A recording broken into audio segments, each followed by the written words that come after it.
mission yaffe mission eyaffe gye tulina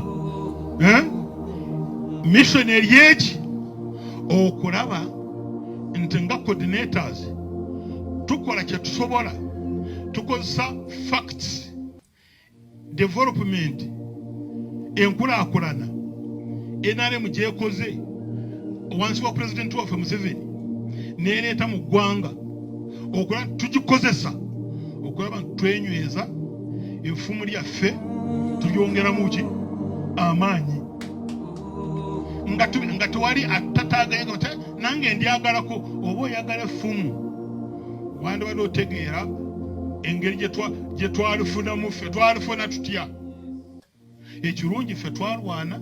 Your mission is to do whatever you can okukola nga omusobola okulaba nti obuyinza buno bwe tusobodde okukozesa bulungi emyaka 34 tweyongera okubunyweza ne tubeera nabwe ne tubukozesa emyaka 7 ejja kubanga batumala emyaka 10 awo tuyinza okuga nti kale waliwo ayagala kwegezaamu tulabe kubanga tujja kuba tuzimbye foundation yatasobola okunyeenya tukwataganye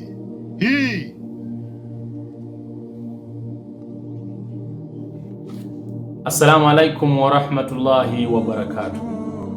Hello Uganda, are you ready? Should we begin?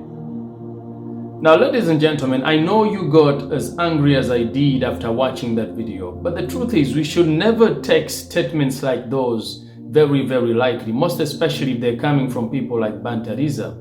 You see, when I was growing up, I used to hear statements like, when President Museveni was coming to power, his intention was to rule Uganda for 50 years or more.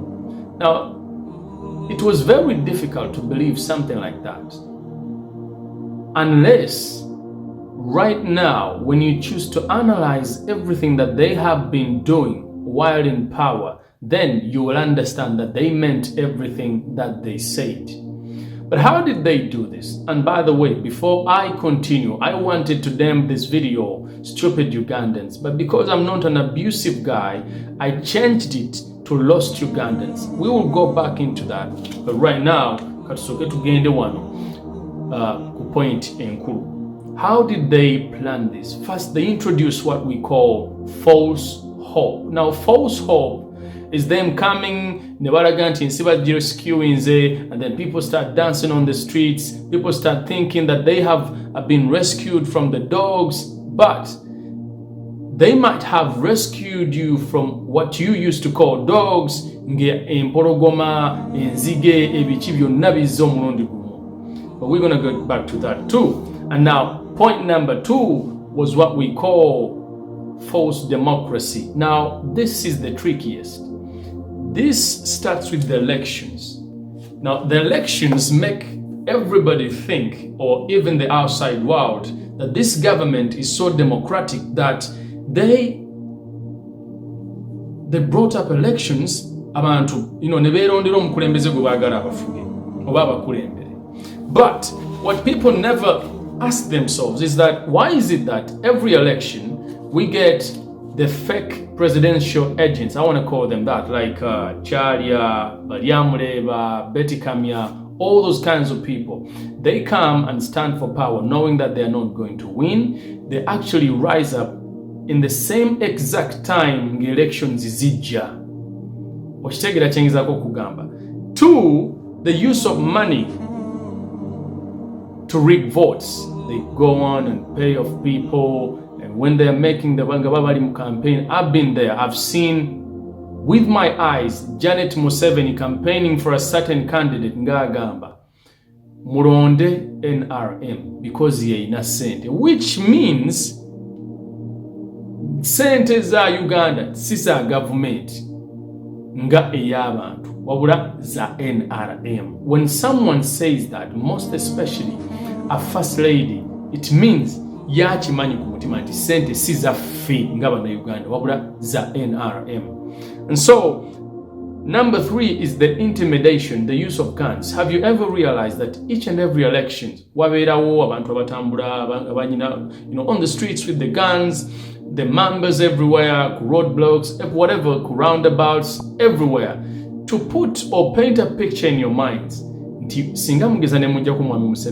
You might see this all year or so many years to come. So people start thinking, you know what, we should not take this for granted. And so they fear.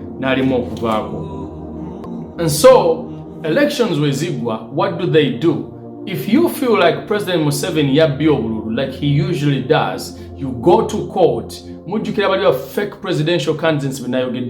Those fake presidential candidates, no, the man did not steal the elections. He won fair and square. So if there was anyone from the outside countries about to know what is happening in the court, there is no way he would back this up, because then but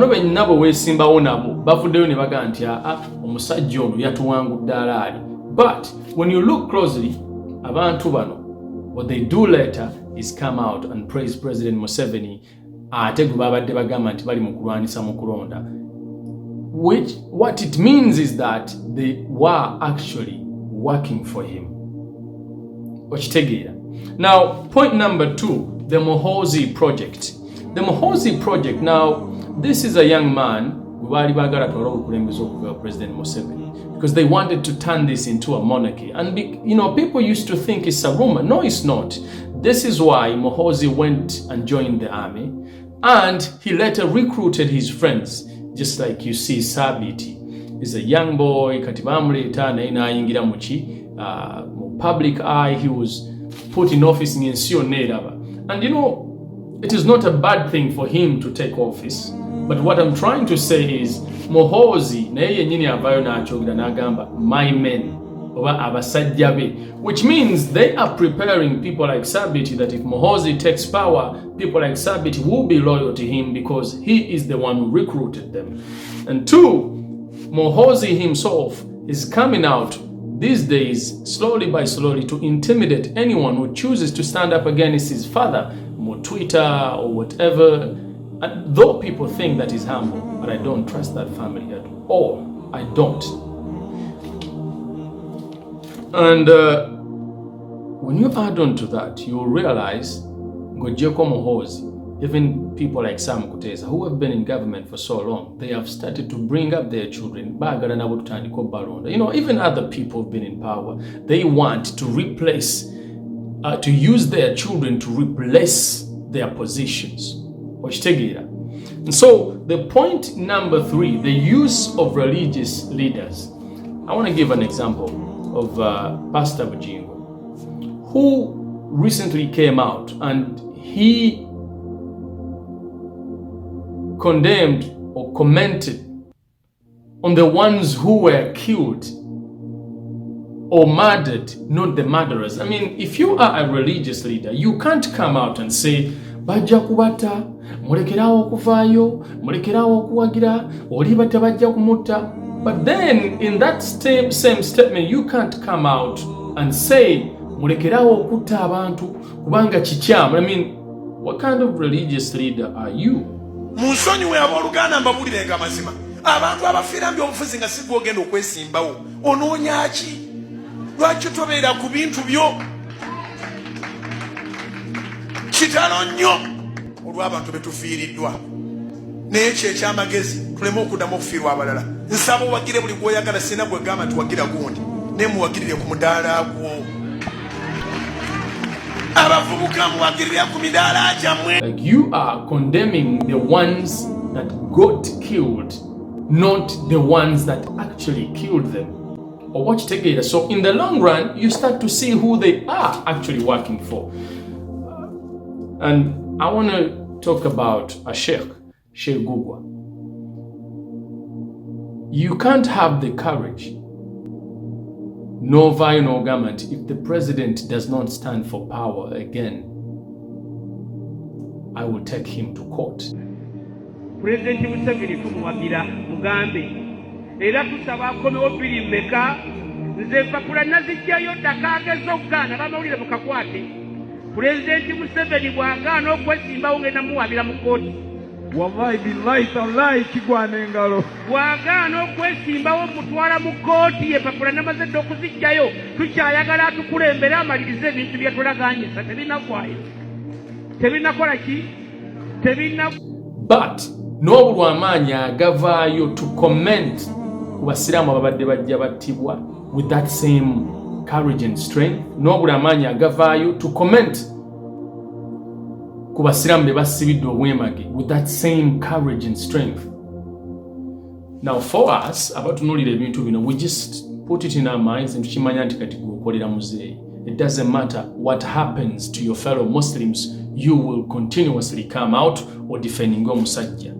Now this other point is number 4, the frustration of money. Frustration of money. Now this, they make sure that society eba teyina yadde akasente.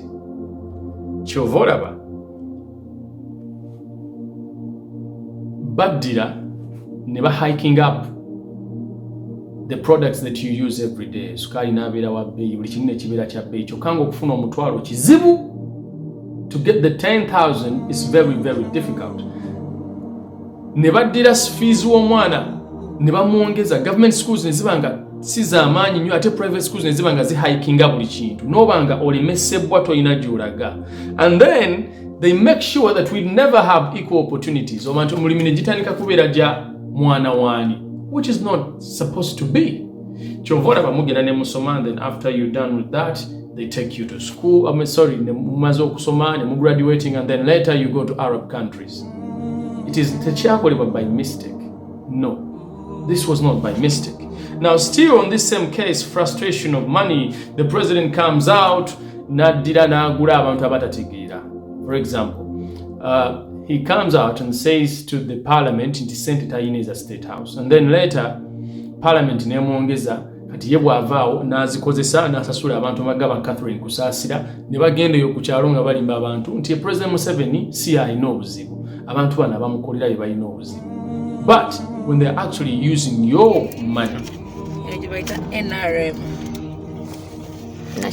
mulinde omulembe gwa mubulijja muli tukubira muli tugamba amena yezo. You want to bring mine out? This is mine. This is mine. This is mine. Wamukitegera kyengezaako bagamba.